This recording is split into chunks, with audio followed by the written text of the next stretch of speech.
বিচ্ছেদের ঘোষণা করলেন জনপ্রিয় অভিনেতা আরেফিন শুভ। দীর্ঘ ৯.৫ বছরের বিয়ে ভাঙল ঢাকাই সিনেমার জনপ্রিয় নায়ক আরেফিন শুভ এবং অর্পিতা সমাদ্দারের। গত ২০ জুলাই স্ত্রী অর্পিতার সঙ্গে বিচ্ছেদ হয়েছে তার। ভালোবাসার সামনে হার মেনেছিল ধর্মের বেড়াজাল, কিন্তু ফুরালো সেই ভালোবাসার মেয়াদ। তবে বন্ধুত্ব অটুট থাকবে জানিয়েছেন অভিনেতা। বুধবার সোশ্যাল মিডিয়ায় বিবাহ বিচ্ছেদের কথা ঘোষণা করেছেন তিনি লিখেন, দেশের এমন পরিস্থিতিতে ব্যক্তিগত কোনো কিছু জানাতে যথেষ্ট দ্বিধা ও সংকোচ বোধ করছি। তারপরও মনে হলো আপনাদের বিষয়টা জানানোর সময় এসেছে।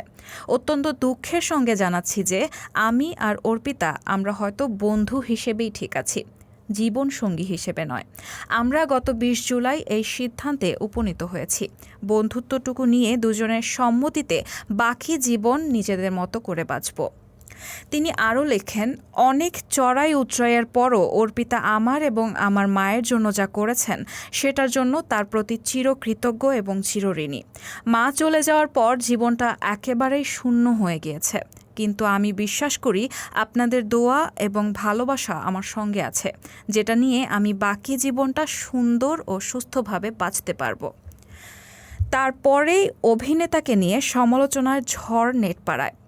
এক নেটিজন লেখেন, বড়লোকদের ডিভোর্স হয়ে যাওয়ার পর তাদের কথাগুলো শুনতে খুবই ভালো লাগে, কারণ কথাগুলো তো অনেক রস পাওয়া যায়।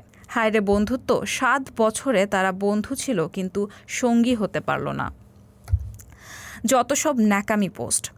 আবার কেউ লিখেছেন, যে স্ত্রী বন্ধুর মতো হয় সেই স্ত্রীর সাথে ডিভোর্স হয় না, ডিভোর্সের পরে বন্ধুত্ব। হাস্যকর।